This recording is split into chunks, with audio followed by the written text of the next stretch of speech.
All right, and we are live. You know me, I'm always trying to share to a bunch of groups so we get more coverage. This is WGSN-DB Going Solo Network Radio. I'm your host, Dr. Christopher Salute. We have an amazing, and Stan, I'm going to butcher your last name here. We have an amazing guest by the name of Stan Talouis. Can you help me out on that one? Talouis. Oh, so that was pretty close. You're a lot closer than a lot of people. Thank you. Yeah. Is that French in origin or? I don't. To be honest with you, I don't know because my family's last name is Talut with a T with T-E, kind of like similar to yours. Yeah.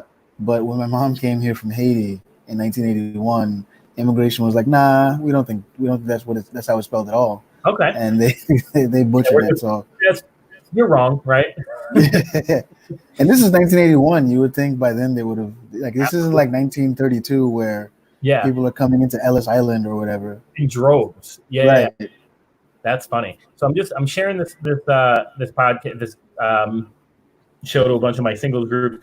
If this is your first time watching, if you're a fan of Stan's or if you're a fan of mine, which I don't think I have any, but you are logging in and you're checking out WGSN-DB Going Solo Radio. We are a kind of a singles network. We deal with a lot of dating kind of struggles, trials, tribulations, things that we can talk about in the dating world, but we also deal a lot with mental health. And we also, especially for me specifically, the show that I designed called The Barber Shop, which is where we're on right now, I'm almost in sharing.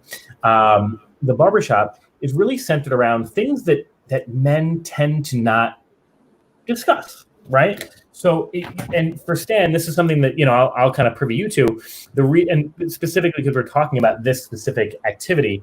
The reason that I named this show The Barber Shop is because I thought to myself, I was in a barber shop one time, and I'll briefly tell the story. I was in a barber shop one time, and what wound up happening was this guy had a relationship problem, and he wound up disclosing to everybody in our barbershop that he had two different therapists, and he was really in a tough spot. There was a lot going on that, he was really trying to gather, and it sounded like there was some sort of abuse and, whatever. And he was really just trying to get through this relationship with his partner, and he couldn't really fathom, what he was doing wrong. And so I thought to myself, what an interesting thing at the barbershop that you have these conversations, but it's pretty normal, right? In the barbershop, you're at the barbershop, you're like, hey, does this look normal to you? And you're like, people are like, whoa, hey, So so we thought we'd have this conversation with Stan, and Stan was introduced. Stan, you're a friend of my cousin Katie's, right? Yeah. And how did you meet Katie again? I met her, I want to say going on like 7 years ago. I met her playing dodgeball in Astoria. Okay. In New York, yeah. We were talking offline about that. I have a good friend who runs some dodgeball and kickball leagues. Speaking of dating, to kind of bring this full circle, a lot of people don't join a dodgeball or a kickball league for the athletics, although that's part of it. They join it to meet like-minded people, maybe for friendship or dating, which I thought was kind of cool. Yeah. So, I'm the worst, Stan, at introducing folks. I'm going to quickly tell folks why you're here, and then your floor is yours to introduce us, and then we'll get started. But today we're discussing stigmas surrounding males who seek therapy with a special attention. And this was Stan's idea, because Stan said, I want to specifically discuss special attention to men in the Black community.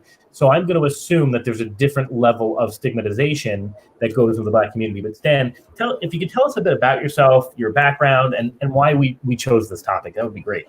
So I'm 35. I'm born and raised in New York, lived here my entire life. I'm a stand-up comedian by night, and whatever people will pay me to do by day.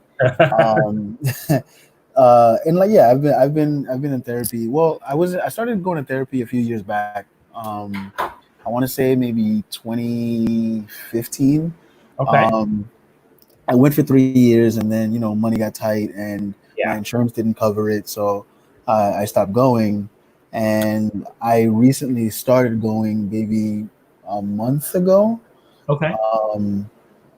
And I went back to the same office that I went to before, and I'm seeing a new therapist now because my old therapist has a full caseload. Right.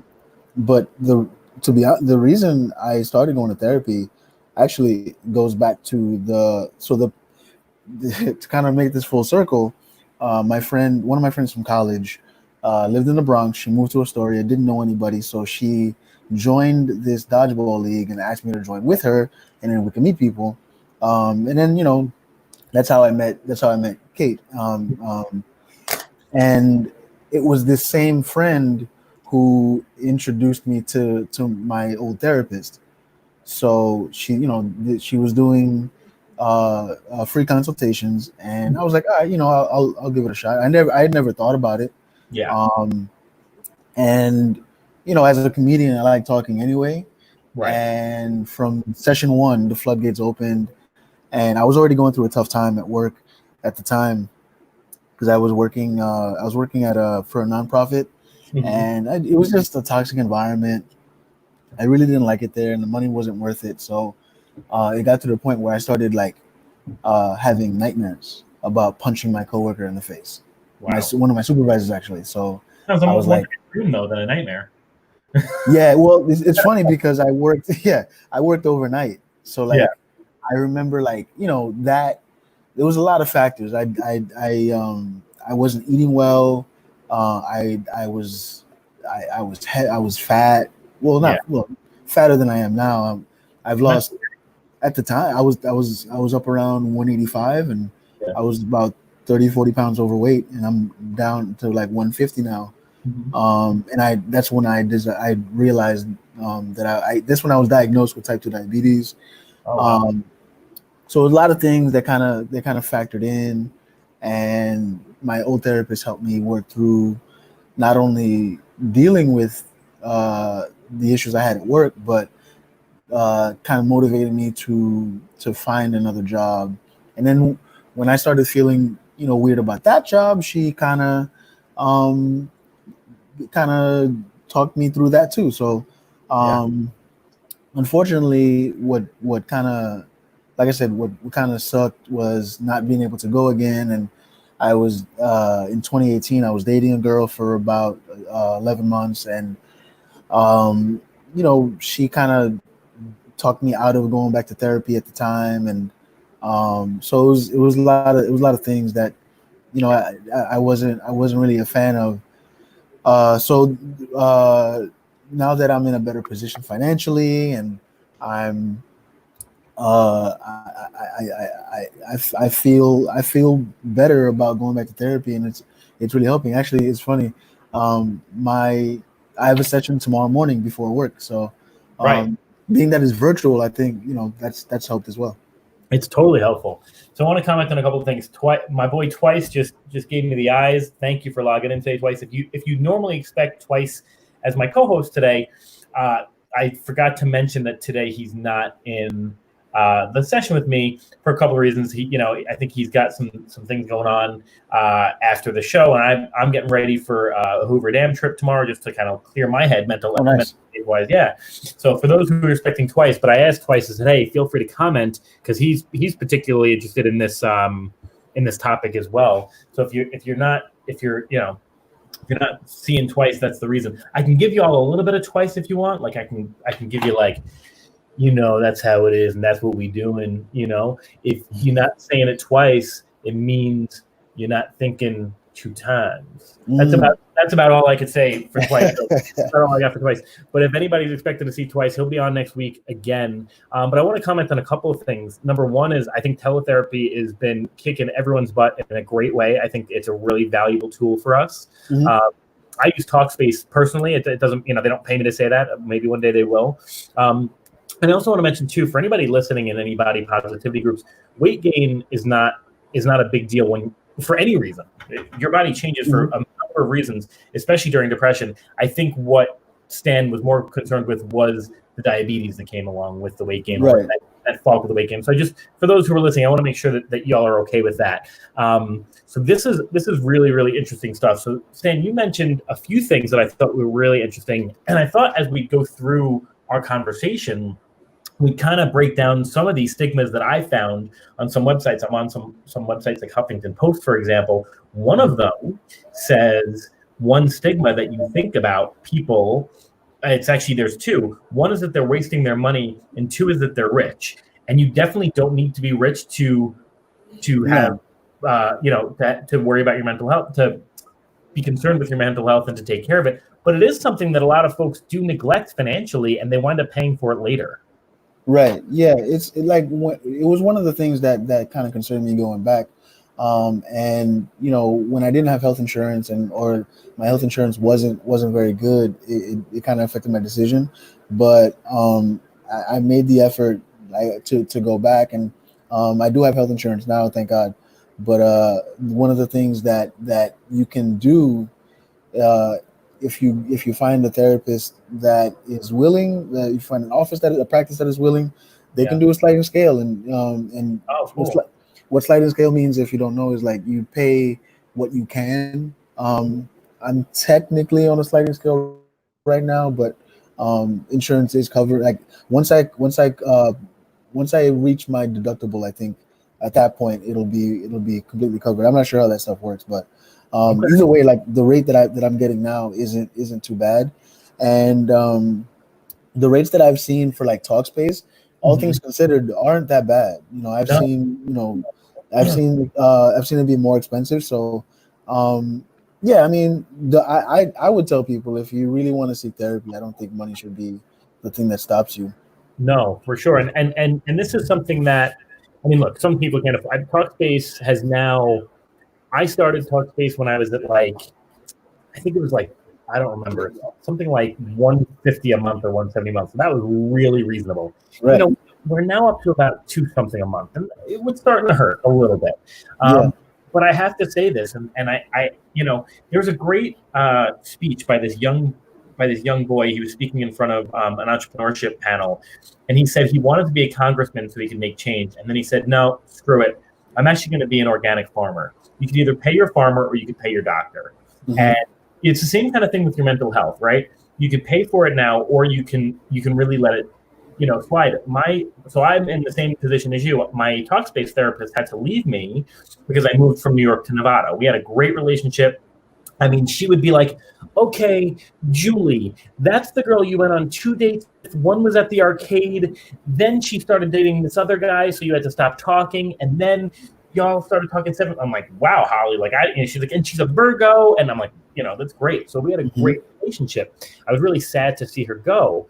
But now I've got this great new therapist, Summer, on Talkspace. And Summer has got me doing meditation. She was one of the reasons that I decided to get back into mixed martial arts. I worked my butt off today. She's like, you need an outlet for these things. So it's not just the hour or so that I'm spending with her a week talking back and forth. Talkspace is a little different. You kind of just catch up when you can. But it's also the recommendation she's giving me. And now I'm journaling every day. I'm meditating every day. I'm punching people in the face, and I'm allowed to do it. And that's great. So therapy in general can help. Now, as we're going through this, I want to specifically now. Stan and I just became friends on Facebook, so I'm getting to know Stan, and I think I've got a feel for your sense of humor. Stan wrote a joke the other day that said, I'm going to paraphrase it, and I'll say it probably the wrong way.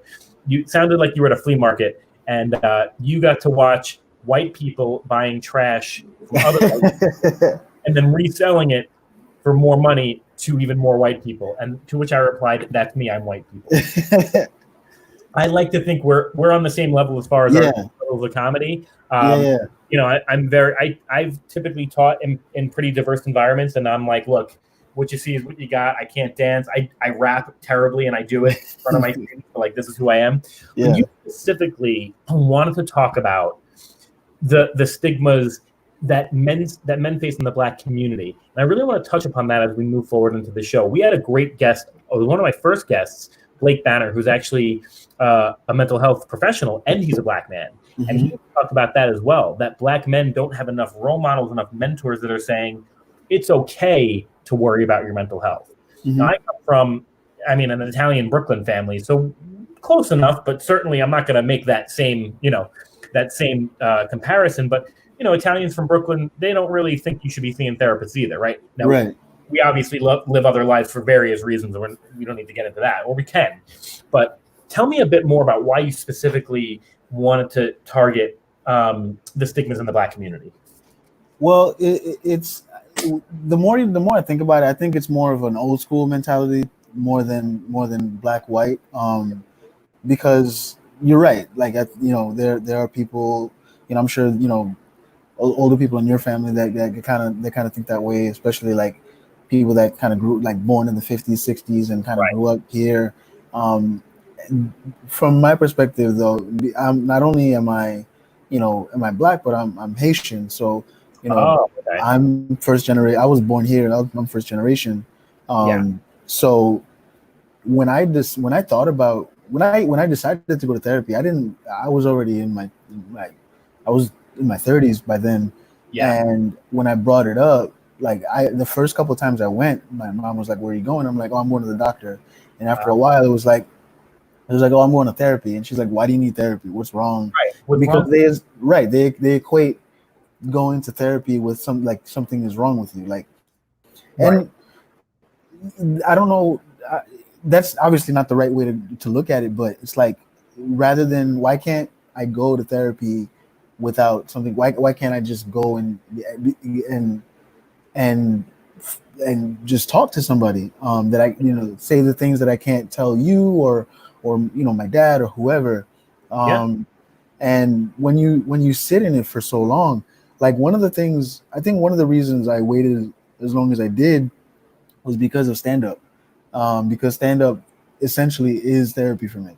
Right. Right. um I started when I was 25, and a lot of the even early on, like, a lot of the jokes that I told, I already noticed that they came from not a dark place, but they came from somewhere. Like, Yeah. early on, there's a lot of jokes about my mom, my dad, my grandma, like And a lot things of like that. truth, right. Right.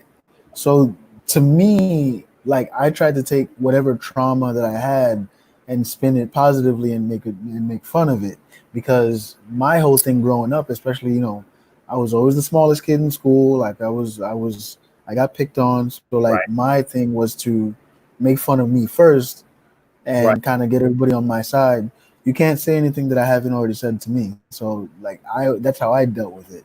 But as far as the black community goes, like, it's not only is it an old school thing, I think it kind of just repeats down generations, because it's funny that, like, as soon as I saw that you call this the barbershop, I thought of my own barbershop. And Mhm. there's a lot of things that I talk about on stage that I can't talk about in the barbershop. There's a lot of things that I talk about in therapy I can't talk about in the barbershop. Right.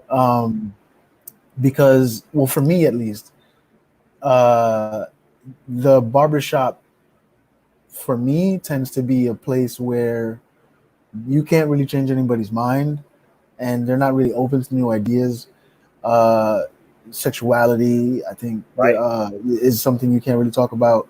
Um, you know, Even right down to, like, there's a joke that I've been kind of working on for the past year. Um, I was in a bodega around the corner, literally, like, down the street, down the block from my barbershop. Let me And interrupt for a second. For those yeah, who don't live anywhere near New York City, Chicago, or LA, a yeah, bodega is a magical store that has almost everything you'd ever need. right. If you need olive oil I know. or yeah, whatever, Yeah. anything, and if depending on the neighborhood, there may be just a random cat just sitting on the bread. It's fine. Just go with it. Just go Right. with it. The cat belongs. But like, it was late at night, and it was like, I went to get a sandwich, and I don't know, for some reason I just wanted Twinkies. I hadn't had Twinkies in a while, and I got a pack of Twinkies. And, Yeah. like, people in the neighborhood, we see each other. We don't necessarily know each other, but, like, we'll say what's up. And two dudes behind me, they were probably like 17, 18 people I'd seen in the barbershop before. And I put down the Twinkies on the counter, and one of the dudes behind me goes, "Hey, yo, like, we buying Twinkies for? You just want cream in your mouth?" And I was like, "I just want dessert, bro. Like, I would like a treat, is what I'd like." Yeah. Like, Yeah. I would like a I'm like, treat. I can't buy Twinkies in my Yeah. own Yeah. Yeah. neighborhood. Like, Right. that's how toxic masculinity is. Yes to the toxic masculinity for sure. So now, a lot of folks are not seeing this. I have a watch party on Facebook, and so we get questions here. Mhm. Julie Ackerman asks specifically, what are some of the things that men can't tell to their mother or father? I will say my father and I have probably one of the better male to male relationships. And also, I want to just make sure that I was in no way, shape, or form comparing my very white upbringing to your black upbringing. Oh no! Listen. As this is just a facade. I'm pretty white too. The blackest thing about me is my credit score, guys. So, my father and I have a pretty good relationship, and there are still things that I won't tell him. We don't really talk about. I specifically have dated plus size women my entire life. And to a lot of old school folks, that's kind of a taboo. Oh, what are you doing? And, so my father, for as much as I love him, will be like, oh, I don't want to hear about that, But if they're a straight size woman, he'd be like, maybe, So we don't talk about sex. My mom and I don't talk about manly stuff. I remember my mom specifically, when I first got separated and then divorced, she said to me, she goes, "Are you being safe out there?" Which infers, are you using protection? Right. She said, "Ma, I don't want to have this conversation with you." And she goes, "Well, I just want to make sure that I don't have grandkids before you get remarried again." And so my reply to her was, "Mom, if you only use the butt, you actually can't get pregnant." It was a complete lie because I hate that. I'm not a big fan of butt stuff. And she cringed, was like, "Oh my God, I don't want to hear that." And I said, "Then never ask me about if I'm protection in bed or not again." So we never had that conversation again. But what do you think? What are some things that you could talk about in therapy that you'll never talk about with your family? Well, I can talk about anything in therapy, I feel like. But as far as so my dad and I have a very service level relationship. It's weird. It's still something I'm working through because within the last couple of years, I found out that my dad left when I was born. And then came back when he was around, but not, he didn't live with us. Yeah. And then this is my mom telling me this, that he's when I was born, before I was born, he said he didn't want kids and whatever. And then he came back when I was 2. So, and then he moved out when I was 11. So I have 9 years of living with my dad as most of which I remember a lot of it, but not all of it. So, those 9 years were weird because my dad's very physically imposing. We look exactly alike, except he's 6'4" and I'm 5'6". I get all of my height from my mom, and I look like my dad. Okay. So, even now, even when we talk, it's just it's very surface level. So there's not a lot I can talk about with my dad. Yeah. And as far as my mom, there's nothing I can talk to my mom about. Which is why I go to therapy. Yeah. My mom and I, it's just, she's very old school. She's very religious. And there's certain things I can't, even growing up, if I joked about something, if I made a masturbation joke, she'd is that what you do? No, I was just making a joke. But yes. Right. So, you know what, folks? I just realized we are at 23 minutes, and it's time to take a quick break. So, Stan, this is going to be awkward for both of us, but probably awkward for everybody. We take about a 20-second break where we're in complete silence, and we do this so that our sponsors down in Florida can insert some advertising. So that's how this whole thing gets paid for. So if you're just joining, hang with us. We're literally just going to stay silent for 20 seconds so we can insert some ads.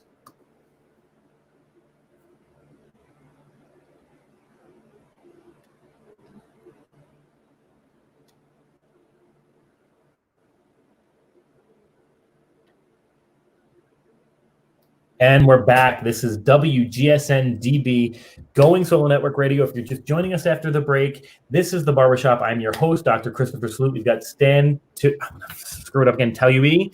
And we are, there we go, thank you. And we're specifically talking about stigmas surrounding males who seek therapy, but with a special attention to men in the Black community. And Stan, you brought up something really interesting. So I knew that, for physical reasons, I knew that you were Black, but I didn't know that you came from Haitian descent. And that is about as old school gets typically. The Haitian culture, again, I only know what I know, so maybe I come from a place of miseducation, but from what I know, there's a very, very, strong culture there. And typically when you have a strong culture, you tend to preserve those kind of conservative viewpoints as that happens. It's the same thing. I grew up in Jewish neighborhoods, Italian neighborhoods, Irish neighborhoods, those kind of folks are typically also very conservative in their thought. It's that kind of Catholic guilt and everything. Oh, you're you're eating past 8:01, that's going to give you, whatever. Yeah. So we were just wrapping up the conversation about what kind of things we can talk to in therapy that we can't talk to with our family. And Stan's answer was pretty much everything.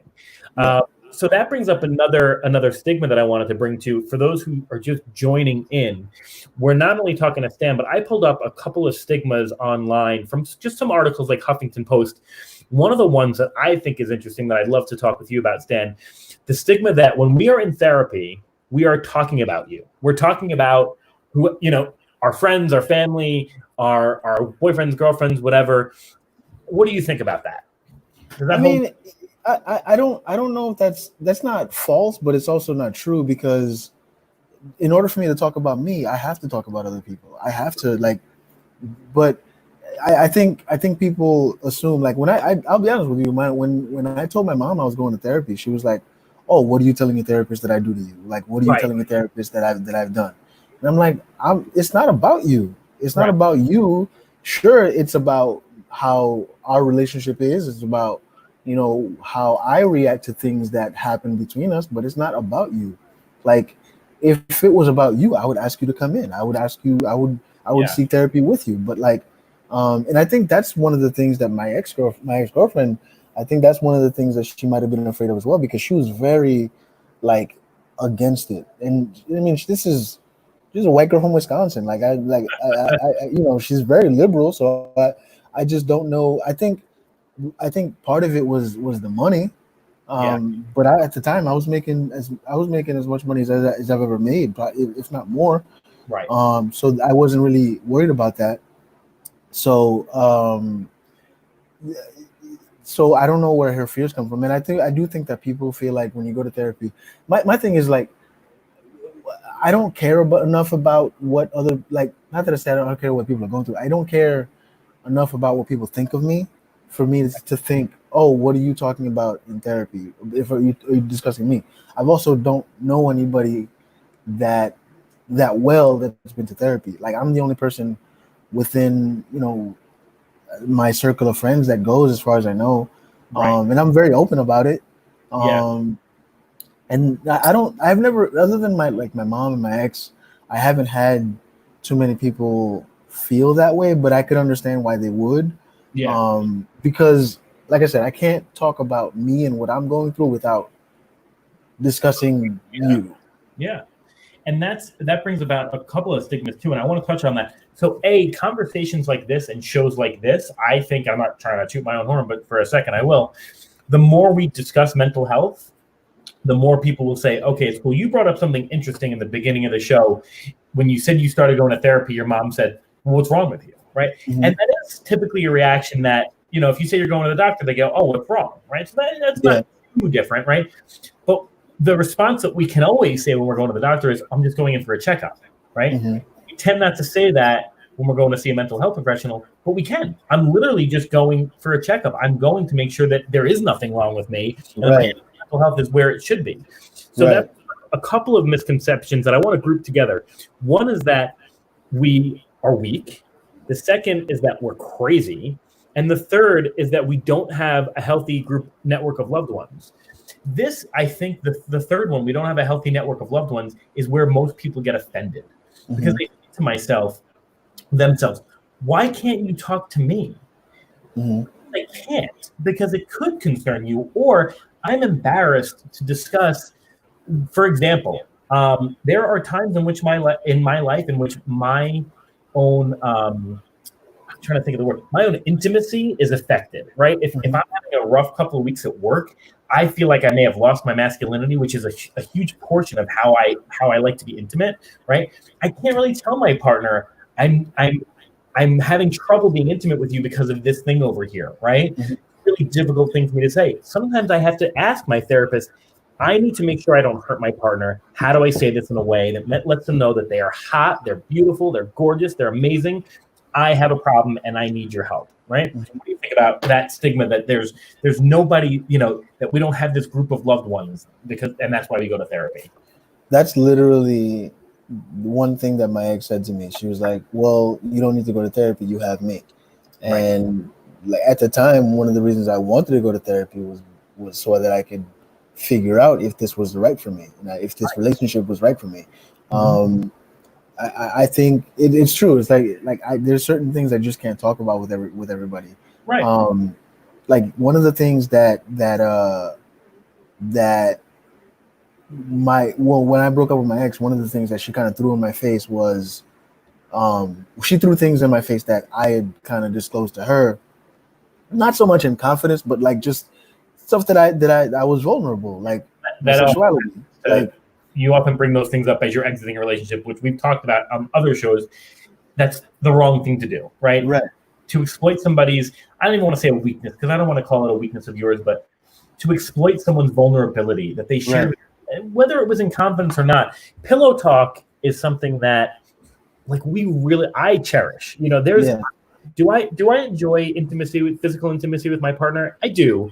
I'm not going to say that that's my addiction. My addiction is the intimacy afterwards. I love when we're out of breath and we're next to each other and there's like sweat and there's going to be ice cream soon or whatever we're going to do. And, you know, I might say something like, yeah, I cry when I watch, you know, the end of Infinity War and Marvel Endgame, right? Yeah. And that's something I'm not going to say at 2:00 on a Tuesday, but it's definitely something I'm going to say at 1 a.m. on a Friday night. You know? And that's something that a lot, you know, when you break up with someone, and men and female do this too. I tend to find, in my experience, men tend to go and they just go, right? Right. Not because they already said something stupid. But women will be like, and you know what? You're a little bitch and you cry at Marvel movies. Yeah. Like, or they'll exploit it and be like, you cry every time you see Iron Man. And you're like, I didn't say that, but I said part of that. And now I can't even, you know. So anyway, so you're at this point, right? So she was upset that you couldn't speak to her, and what was your response? Well, I just kind of, as far as the going to therapy part, complete your story. I didn't mean to interrupt your story. No. So that she was like, you know, when I brought it up, she was like, you could talk to me, and like when we ended up breaking up, she brought some things up and that's one of the things I told her. I was like, there's things that I can't really talk to you about, right? Because you have a different perspective. Like you have a bias. Like we're in this relationship, so you're not gonna tell me what you're gonna tell me what you think I want to hear to make me feel better, as opposed to like a therapist who I told my therapist, my new therapist, I was like, I need someone that's gonna hold me accountable, that's gonna call me out if I'm being wrong. But also, you know, kind of guide me in that way. Like one of the things that some people know about me, a lot of people don't realize, or stuff that I'm still learning about me, is my sexuality. Like I don't know. I believe it's fluid. I'm straight-ish, but I have been with men, trans women, whatever, and like I don't think that way. I mean I don't know if I'm bisexual or whatever, or pansexual, whatever it is. So that's one of the things that was difficult for me to open up to her about with my ex. And when I did, I felt great. It was good for me to get that off my chest. And like when I tell people that, like I tell people that, one, because I feel comfortable around them, and and two, because I think it's another stigma that gets shattered, because, you know, being a queer person of color, queer male of color is tough, because, you know, your identity is attached to your masculinity. Like I grew up playing football. I grew up, you know, if I couldn't, you know, I didn't like getting, you know, nobody liked getting bullied. Like I was a fighter. Like I had a really bad temper coming up, and like I would fight, you know, like that. In college, I got to the point where I was like, this is unhealthy, and I'm like starting fights left and right for no reason.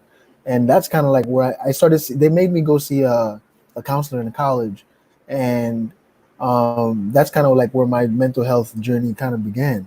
Sure. So it's one of those things where I can't talk to my mom about I struggle now. Is like, I like trans women. Do I want to date a trans woman? Do I want to marry a trans woman? What if I want kids? How do I deal with that? Like all these things. So that's why I go to therapy, honestly. Yeah. Like that, and like just the everyday things the everyday anxieties that I deal with. Yeah, these are things that you're probably constantly thinking of, right? And people just, I totally get it. You mentioned a couple of things that I want to touch on. I loved, so talking about being a queer man of color, specifically in the Black community, and that kind of making it a perceived dent in your masculinity, I think is huge. And also, I thought you made an interesting link that maybe you didn't think you made, but there is this stigma around Black men that they need to be very strong because of what is going on, not just in the past. I mean, we are so very aware of it over the past 3 to 6 months, but more so, I mean, over the past 200 years, right? Your masculinity is a part of your identity as a Black man, but who's to say that you can't be queer and be masculine? And I also want to thank you. You said that you disclose that when you trust someone, so thank you for trusting our audience. Absolutely, yeah. So I always say this, you know, I'm literally, I mean, there's no queer in me, but because I have kind of effeminate tendencies, like I was like a, you know, singer and, you know, actor and that kind of stuff. And I did play football because like you kind of just have to do, you know, my family was athletes. But, you know, the LGBTQ community tends to be my people because I can be as effeminate as I want to or as sensitive as I want to. And nobody's gonna be like, oh, that's so gay. And if they said that, okay, cool. You know, yeah. Thank you. And you grew up in New York, right? Yeah, yeah. Where'd you go to high school? So I grew up on Long Island. So when people, I'm well aware of Long Island. Yeah. So when people say like, "Did you grow up in New York?" and I say yes, they think that I'm like I took the subway to school and I was in a gang, yeah. Which would be awesome, but it wasn't. Like if I were in a gang, it would be like the Jewish mafia, or you know, like we all had Rolexes and like we had boat shoes. Right. Yeah. I grew up in a very, very unfortunately for me, a very, very non-diverse area. We had, but maybe I could count on one hand the amount of Black people we had in our entire high school. Probably less than 10% Latino, people of color, you know, other people of color. It was very white. It was also happened to be, I'm not linking the two, but it also happened to be very wealthy. Right. To the point where I was very wealthy. My father made damn good money. My mother made damn good money. And I thought I was poor because I remember these people were more wealthy than you were. More wealth. Yeah. There were kids specifically, I remember in middle school, I counted how many new straight up outfits from sneaker to hat this kid wore after Christmas and gosh, I can't think of the Jewish holiday, Hanukkah break. Yeah. He went 17 days straight without wearing anything old that he'd ever worn before. And I thought to myself, that dude's rich. But people were looking probably at people like me and going, that dude's rich. Yeah. So I was in a really privileged environment, and it took me a long time to understand that there are different cultures and there are different things. But same thing, right? I had friends and still have friends that started going to therapy young, as young as 7th, 8th grade. And everyone was like, oh, what's wrong with that guy? Nothing. Right. The dude, you know, is at the top of his game. He's got a 1,400 SATs, the captain of a football team. You know, these are things I did too. That's a lot of pressure. Let the kid go and talk to someone about it, you know, before he throws a brick through a window or something like that. That's interesting because, like, I wonder, like, if I had started going to therapy a lot earlier, a lot younger, how I would have turned out. Because there was a lot of trauma that I just kind of pushed down.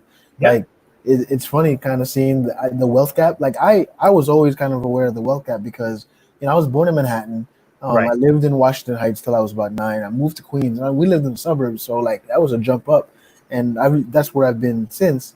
Yeah. And when I went to high school in Flushing. I went to Holy Cross. Nice. And I'll never forget my senior year. We were playing football, and we played Kellenberg, and Kellenberg is you know.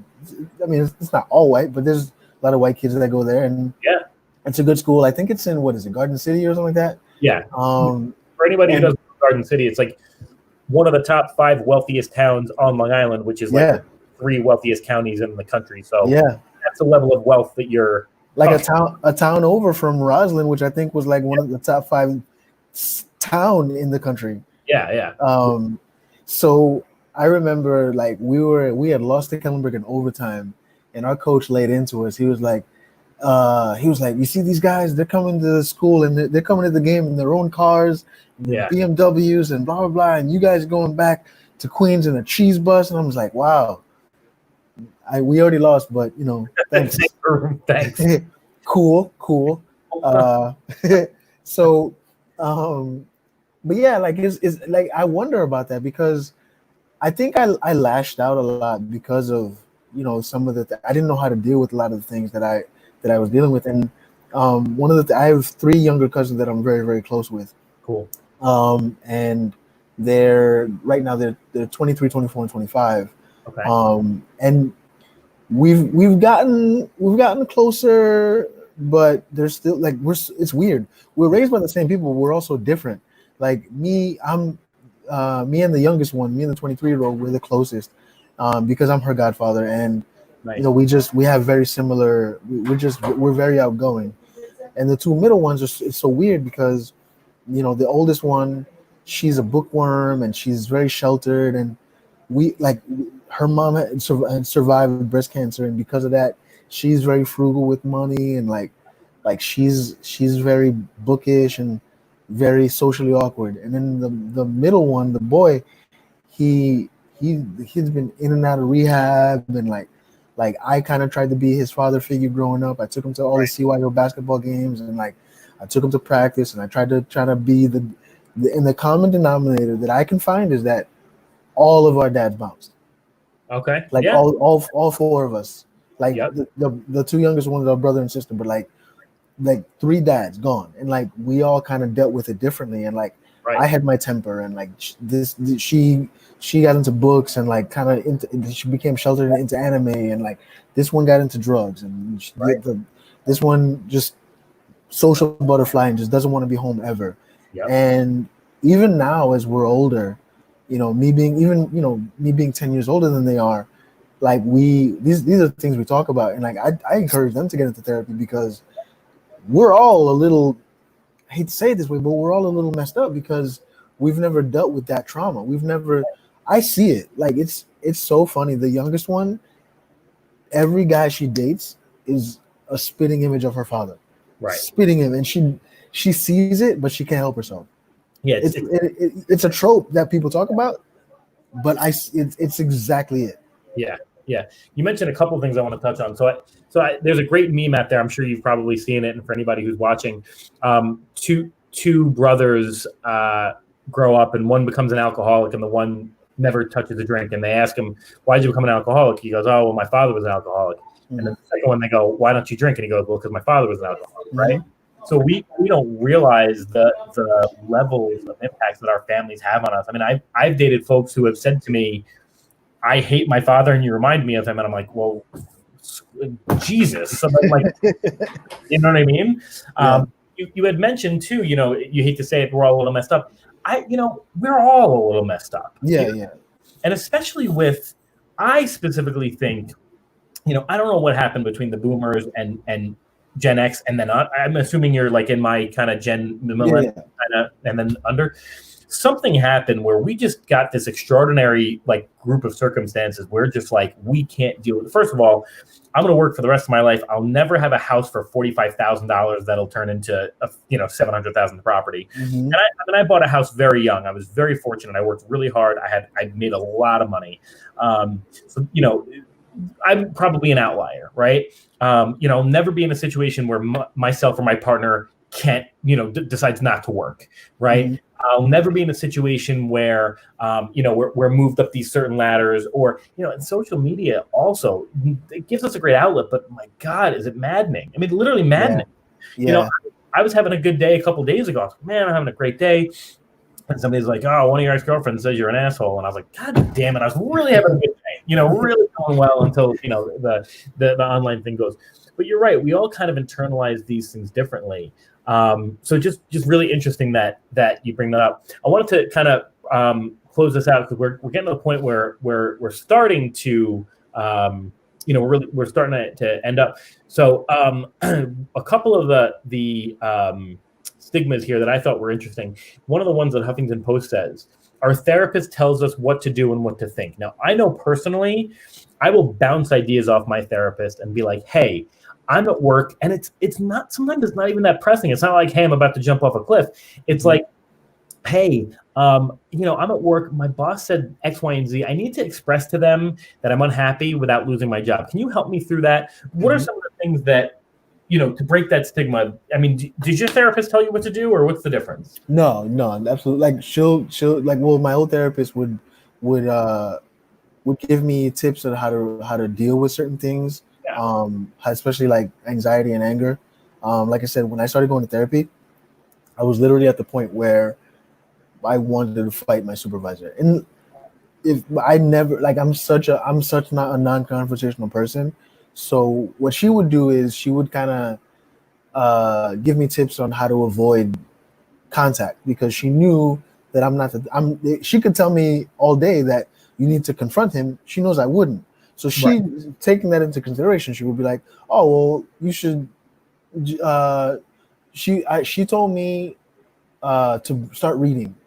She said, your supervisor's not going to bother you, like, especially when there's downtime, if you pull out a book and start reading, which he did. All right, so there's one that but it did help, because like when I started bringing books to work, like when there was downtime, sometimes he would like interrupt me or whatever, but like then he started bringing books, and then it was like, okay, cool, now I can kind of read in peace.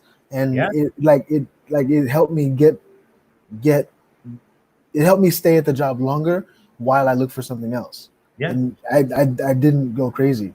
And then the job that I had after that, when I couldn't do that, she just kind of it was just, at that point, it was just a matter of me venting, because again, I'm not a confrontational person, and I had my job was, I would basically drive around the city. I was fixing antennas and putting up, it was for Wi-Fi. I was a Wi-Fi tech.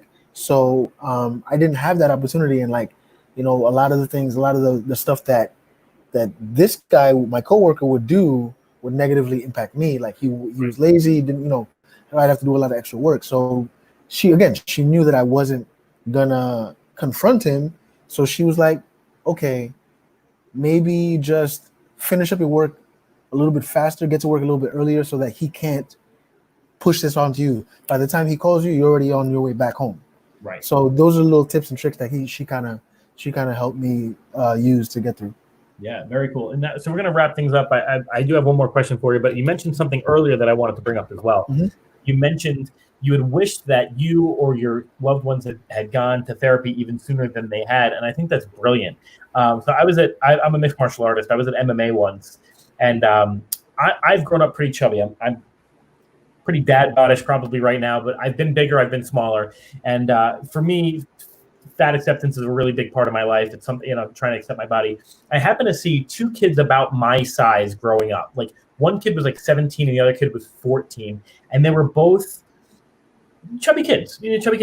And the one kid said to the other, "Oh, cool, you're 14. That's awesome." He goes, "I wish I had started when I was 14. I would have leaned out a little bit, And I remember thinking to myself at that exact moment, I wish both of you guys would go visit a therapist to talk about your bodies, because your bodies are wonderful and they house your brain and your heart and your stomach and like your soul, as opposed to like worrying about at this time of your life, like losing a couple of pounds." Yeah. That was really, I think that we need to, as much as you worry about your physical health, everyone's getting, in your 30s, you start worrying about like colon cancer. In your 20s, you're worrying about all the stuff working out. And, in your teens, you're busted ankles. And, we should be seeing a therapist as often as we do that, just to make sure that our brains and our hearts are good. Absolutely. So we always end, and I'm sorry if this blindsides you, and if it makes you uncomfortable and you don't want to answer, you don't have to. We always end our segments when we have a guest with one question, and that question is, what makes you a man? And I want to clarify, because we didn't before the show, when I ask somebody what makes them a man, I am not asking for toxic masculinity. I'm not even asking for masculinity. Barbershop is a place where we as men can get together and be ourselves, whether we are LGBTQ, whether we are cis, whether we are white, black, from America, from not, whoever we are. Even females who identify as males have wanted to come on the show, and we wanted them to as well. So if you're comfortable, Stan, closing out the show, can you tell us what makes you a man? My initial like thought when you said that was like no fear. I literally have no fear, but I don't want to make it seem like women are afraid. When I say that, I mean like I do what I want. Once I'm the kind of person, once I set my mind to something, I do it, which is why it's frustrating for me because a lot of times I do have that thought where I wish I had thought of this sooner, because if I once I put my mind to it, that's it. Like when I decided to do stand up, I was like, that's it, I'm doing it. When when I decided to play football, that's it, I'm doing it. And in both those instances, I wish I had done it sooner. I wish I had started therapy when I was a teenager.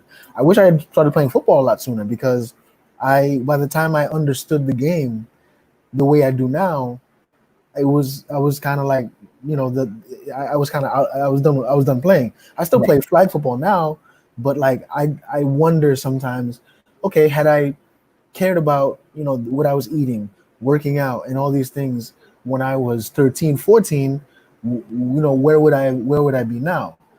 Probably nowhere. I'm 5'6", 150. I probably wouldn't have made it to the NFL. but I think I'd feel better about how I dealt with things in high school, football wise. I mean, yeah. And I think I would have had a little bit more pride, and I think both those things, especially with stand up, like all those things, I think kind of happened for a reason.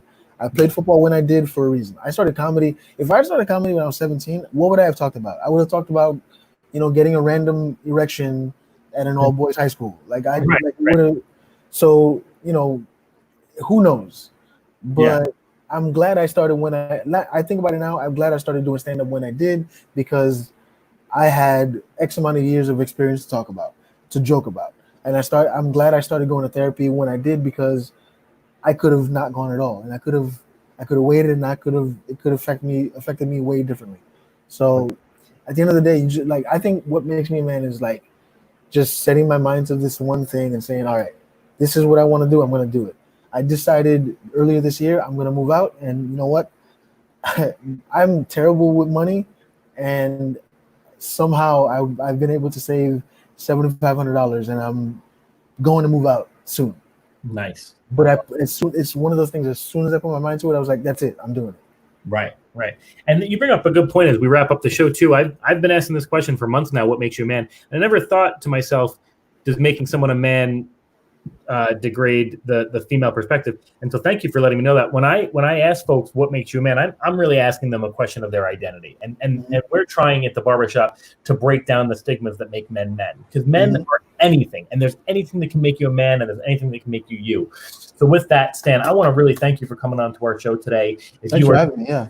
No problem. If this is your first time, you have just listened to The Barbershop on WGSN-DB, Going Solo Network Radio. I'm your host, Dr. Christopher Salute. It's Stan Talouis on with us today, talking about males who seek therapy, the stigmas involved, and specifically stigmas involved with the Black community, and kind of branched into other old school traditional communities as well. Stan, thank you so much. I know it's late out there on the East Coast, so thanks for taking the time today. Well, yeah, anytime. And if anybody wants to follow me on Twitter, Instagram, it's @FunnyManStan, all one word.